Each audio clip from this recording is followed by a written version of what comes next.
قرآن مجید کی ایک ایسی عظیم آیت ہے جس کو ماہ ذی الحج کی 7 تاریخ یعنی بدھ کے دن اور 8 تاریخ جمعرات کے دن اور 9 تاریخ جمعہ کے دن، یہ 3 دن جس کے اندر 9 ذی الحج یوم عرفہ بھی ہے اور یہ ماہ ذی الحج کا دوسرا جمعہ بھی ہوگا، دوسری جمعرات بھی ہوگی اور یہ پہلا بدھ ہوگا، اور یہ آپ کے پاس بڑا سنہری اور آخری موقع ہے۔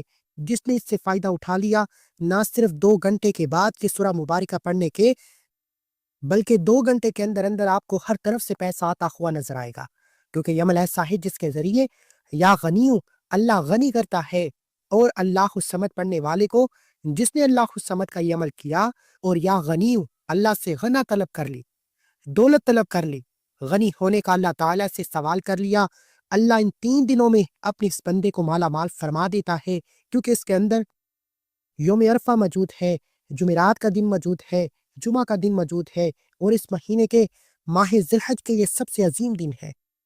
اس کے بعد 10 کو عید ہوگی، اور اس کے بعد پھر آپ کو پتہ ہے کہ پہلا عشرہ ختم ہو جائے گا۔ یہ اس پہلے عشرے کے سب سے زیادہ قیمتی دن ہے۔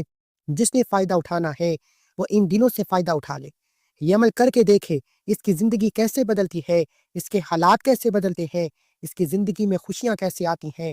اگر آج تک آپ نے بڑے بڑے اعمال کر کے بھی برکتیں حاصل نہیں کی، بڑے بڑے وظیفے پڑھ کے بھی آپ نے برکتیں حاصل نہیں کی، تو یہ عمل صرف ایک بار کریں۔